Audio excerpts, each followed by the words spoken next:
Para makaiwas sa baha, pinataasan na ni Norilyn ang kanilang bahay. Kala po namin nung tinaasan namin ng 4 na hollow block, hindi na kami lulubugin. Mas masahol po ngayon.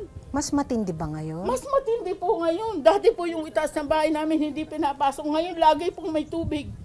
Ako po magtatanggal dito ng boots. Hindi na po, ma'am. Hindi, Sige na. may medyas naman ako. Sige na po, ma'am. Wag, nakakahiya. Naku si ma'am naman. Hanggang saan po rito ang tubig?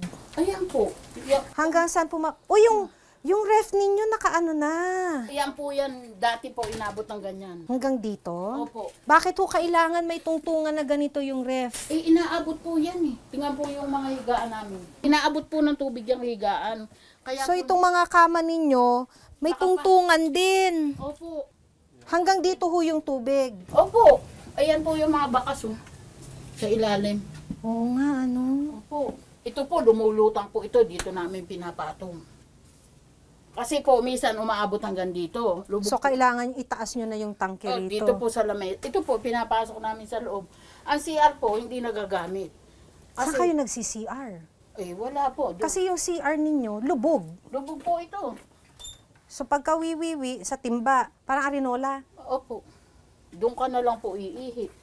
Yung paglubog ng bahay ninyo, hindi ito paminsan-minsan. O madalas po. Tingnan nyo po ito. Bakit? Kasi malapit na tayo. Katataas, Tinaasan nyo na. katataas po namin ng sahig. Sumuko na po kami sa bubong. Pero ang mas ikinababahala ni Norilyn kapag nagkakaroon ng emergency sa kanilang lugar. Hirap na hirap ako ilabas. Kasi inatake ako dito sa loob. Umiiyak ang mga anak sa abroad. Pasan-pasan ako ng mga tao para mailabas dito. Habang baha, no? Oh! Mahirap pong umasenso, no? Pagka laging binabaha. Ay, sinabi niyo po. Sabi ng mga anak ko, wag na po namin ipagawa ito. Oh, mag-iipon sila. Hanap kami sa labas.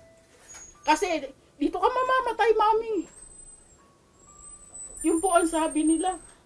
Kaya ganun na lang